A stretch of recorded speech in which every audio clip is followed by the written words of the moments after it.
ए कपड़े उतारो, ठीक है। ऐसा भी हमने सोचा था ये गुरु जी है, चलो सब कुछ बात खत्म हो गई, कुछ नहीं रहा, बड़े गुरु है, हम छोटे चले, कोई बात नहीं।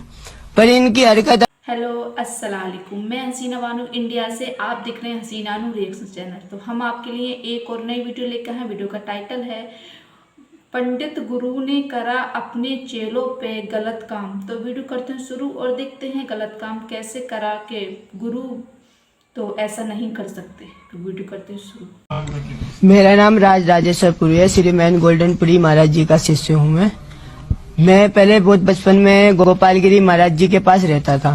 उनके बाद वो समाधि लेने के बाद हमारे को प्रेमगिरी महाराज जी मिले, जूना अखाड़े से हमारे पास आए थे।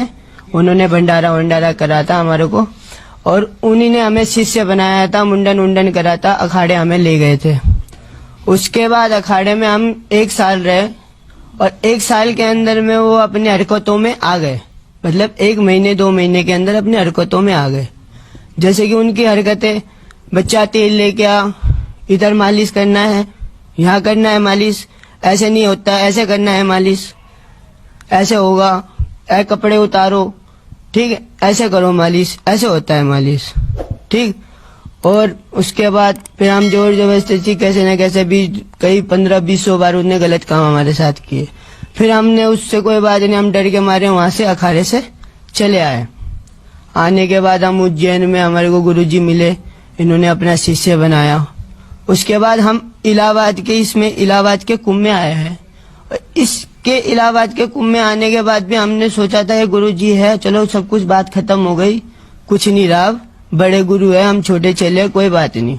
पर इनकी हरकत अभी भी वही थी जो पहले था, और वैसी हरकतें थी। अब शोभा यात्रा में हमारे साथ बच्चा इधर आ, हमारे माथा नहीं टेकता, बड़ा हो गया तू, अपने हाथ धोती में डाल लेना, ठीक है, अपने हमारा हाथ अपने धोती में डाल देना, ये इनके काम है। बच्चा हमारे पास कमरे में आओ, हमारे से अकेले में बात करनी है। प्रेमगिरी अखाड़े के सेक्रेटरी है, जूना अखाड़े के सेक्रेटरी है ये, इनकी ऊंची पद है इनकी, और फिर भी इनके ऐसे काम है। और मैं अकेला बच्चा नहीं हूँ, इनके साथ और भी विद्यार्थी है। मेरा गुरु भाई था, वो अभी मेरा उसका नाम याद नहीं है। इन्होंने उसको कानून मंत्री बनाया था। कानून मंत्री में हमारे को कम से कम 3 से 2 लाख रुपए, 3 करोड़ रुपए लगता है, पर इन्होंने फोकट में बनाया है। और वही लड़का आज इनका 10 लाख रुपए लेके भागा है, और एक गाड़ी इनोवा लेके भागा है, और कुछ जमीन की कागजें लेके भागा, जो उसके नाम पे इन्होंने करा था। ये लोग उसे क्यों नहीं ढूंढ रहे? कोई बात होगी, कोई कुछ होगा तभी तो नहीं ढूंढ रहे। इन्होंने इनके साथ गलत काम किए, इसलिए वो चले गया, वो भाग के चले गए इनके साथ से। और इनके साथ अभी भी कई विद्यार्थी है जो इनके साथ गलत काम करते हैं, ये लोग उनके साथ गलत काम करते हैं। क्या पहले कोई कंप्लेंट किसी की थी आपने? देखो जी, हमने कंप्लेंट करने की सोची थी, पर इन्होंने हमको धमकियां दे रखी थी।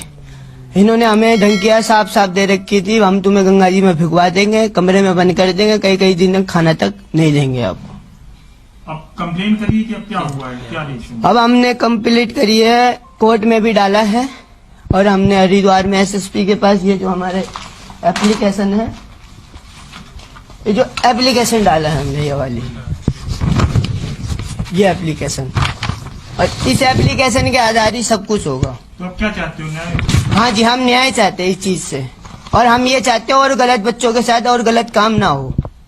ये साधु है, साधु, बिल्कुल साधु के नाम पे ये कलंक है। किसके ऊपर आरोप लगा रहे हो? हम देखो जी, हम प्रेमगिरी पे आरोप लगा रहे हैं, ठीक। और हम हरिगिरी महाराज जी जो गुरु महाराज है, उनके पास हम शिकायत लेके गए थे इस चीज का। जी देखो गुरु महाराज, हम उनके पास 4 बार जा चुके हैं, 4 बार उन्होंने हमें मना कर दिया।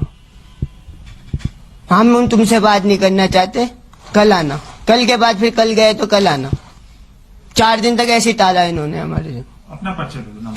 मेरा नाम राजेश्वरपुरी, श्रीमान गोल्डनपुरी महाराज जी का शिष्य हूँ। ये मसला सिर्फ हिंदुओं का नहीं है, ये मसला मुसलमानों का भी है। और जिस तरीके से ये हिंदू कल्चर के खिलाफ है, ऐसे ही ये इस्लामी तालीम और इस्लामी अकायद के भी खुल्लम खुल्ला खिलाफ है। मुसलमानों को मैं बात बता रहा हूँ कि ये जो मसला है LGBT का या होमोसेक्सुअलिटी का, ये मसला दरअसल इस वक्त इस दौर में लिबरलिज्म और रिवायत पसंदों के लिए खत्ते फासिल है। यही वो रेड लाइन है कि आप उधर हैं तो लिबरल हैं और इधर हैं तो आप रिवायत पसंद हैं, और बाज हालात में यह कुफर और ईमान के दरमियान हद फासिल है। वो इस तरीके से कि एक आदमी मसलन खुद इस तरीके के नजरियात नहीं रखता, लेकिन वो इस तरीके के नजरियात रखने वालों को दुरुस्त समझता है। वो ये कहता है कि नहीं, ये बिल्कुल ठीक है, हम इनके हुकूक के लिए लड़ेंगे और इनका जो अमल है वो दुरुस्त है। मसलन अगर वो ये इनकी तायीद करे, बिल्कुल खुल्लम खुल्ला तायीद करे, ऐसे शख्स के कुफर में कोई शक नहीं है, हम उसकी तकफीर करेंगे और उसको दायरा इस्लाम से खारिज समझा जाएगा। वो फिर चाहे कोई भी हो, उसने अपने मजहबी लिबादा पहना हुआ हो, उसकी दाढ़ी बड़ी हो, उसके सर पर इमामा हो, वो किसी मस्जिद का इमाम हो, किसी मदरसे का मुदर्रिस हो, या किसी पॉलिटिकल पार्टी का लीडर हो, या किसी मिल्ली तंजीम का कायद हो, डज नॉट मैटर। अगर वो एलजीबीटी की हिमायत इस तरीके से करता है कि वो इस अमल को बुरा नहीं समझता, तो वो इस्तिहलालु मा हर्रम अल्लाह का मुर्तकिब है। यानी जिस चीज को अल्लाह ताला ने हराम करार दिया है वो उसको हलाल कर रहा है, और हराम को हलाल करना ये इंसान के इख्तियार और उसके दायरे से बाहर है, और ऐसा शख्स फौरन दायरा इस्लाम से खारिज हो जाता है। ये मैं मानता हूं कि आज ये फितना इतनी बड़ी तादाद में, जितना ये मगरिबी ममालिक में इसने लोगों को मुतासिर किया है, इंडिया, पाकिस्तान, बांग्लादेश में ये उस हद तक नहीं पहुंचा। लेकिन हमें मालूम है कि हमारी जो कौम है, यानी जो सब कॉन्टिनेंट के लोग हैं, चाहे वो हिंदू हो के मुसलमान हो के सिख हो ईसाई हो, वो सब के सब मगरिब का फेंका हुआ और उसका छोड़ा हुआ खाने के आदी हैं।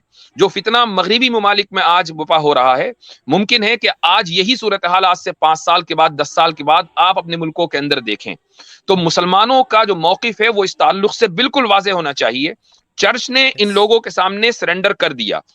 मैं अमेरिका में देखता हूं कि प्राइड मंथ शुरू होने वाला है जून में, तो आप देखेंगे कि जून में चर्चों के बाहर रेनबो फ्लैग लगे हुए हैं और उसमें बाकायदा लिखा हुआ है ऑल जेंडर्स आर वेलकम्ड। तो ये जो तरीका है कि चर्च ने, पोप ने बिल्कुल सरेंडर कर दिया कि नहीं जी, एलजीबीटी का जो अमल है वो बिल्कुल दुरुस्त है और हम उनके हुकूक का तहफ्फुज करेंगे। मुझे कोई एक बात बताए कि एलजीबीटी कौन लोग हैं? ये वो लोग हैं कि जो दरअसल अपनी जेंडर को दूसरे तरीके से आइडेंटिफाई करते हैं, या मसलन उनकी जो शनाख्त है वो ये है कि एक मर्द को मर्द में दिलचस्पी है और एक औरत को औरत में दिलचस्पी है। मुझे कोई अक्लमंद ये आकर ये कहे, ये फखरी अंदाज में ये कहे कि मैं उस ग्रुप से ताल्लुक रखता हूं कि जिस ग्रुप के लोग अपनी बीवी के साथ सोते हैं, आपकी बीवी के साथ सोना आपकी शनाख्त कैसे बन सकता है? या आपके लिए बाइस फख्र, ये तो सारी दुनिया करती आ रही है। आप किसी के साथ सोएं, आप बीवी के साथ सोएं, आप गधे के साथ सोएं, आप कुत्ते के साथ सोएं, सोना आपकी शनाख्त नहीं है किसी के साथ। आपकी शनाख्त ये है कि आप क्या ख्यालात रखते हैं, आपकी जो शनाख्त है वो आपकी आइडियोलॉजी है। किसी के साथ सोना या किसी के साथ फिरना या किसी के हाथ पकड़कर चलना, ये आपकी शनाख्त नहीं है। ये किसी भी इंसान, जो भी अक्लमंद आदमी है, वो इससे इत्तेफाक करेगा। हाँ, जो लोग सरेंडर कर चुके हैं एलजीबीटी के शिद्दत पसंदों के सामने और उसके टेरर के सामने, वही लोग इससे इख्तिलाफ करेंगे। तो ये मेरा मौकिफ है इस ताल्लुक से, और बिल्कुल 2 और 2 4 की तरफ वाज़ेह है। कि जो कुछ लोग रहते हैं कि गलत काम करते हैं, तो ये हिंदू लोग मुसलमानों पे उंगली क्यों उठाते रहते हैं? अब इसकी भाई की कोई भी नहीं सुनना है। ये सब में अपने गुरु के पास भी गया, सबके पास गया, इसके साथ में कितना गलत कर रहा है। हिंदू पंडित है ना, कितना गलत कर रहा है, इसकी कोई नहीं सुनेगा। अगर यही काम कोई मुसलमान कर दिया होता ना, तो पूरी मीडिया जो है ना छाई गई होती कि मौलवी ने ऐसा कर दिया, मौलवी ने वैसा कर दिया। तो ऐसा रहता है भाई कि हर धर्म में कुछ लोग गलत रहते हैं। ये बात नहीं है कि मुसलमान तो 100 में से 1 गलत रहेगा, 99 अच्छे रहेंगे। कुछ लोग रहते हैं मुसलमानों में गलत, ऐसे नहीं है। हर बात में, हर टार्चर में मुसलमान ही टार्चर होता है। मुसलमान पे इतनी बात पे उंगली उठाई जाती है।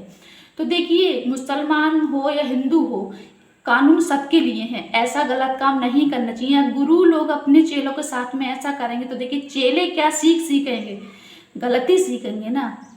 तो ज़्यादा से ज़्यादा इस वीडियो को शेयर करना कि इस भाई के लिए इंसाफ मिले, और इंसाफ मिलना बहुत ज़रूरी है। तो मिलते हैं नेक्स्ट वीडियो में। अल्लाह हाफिज़।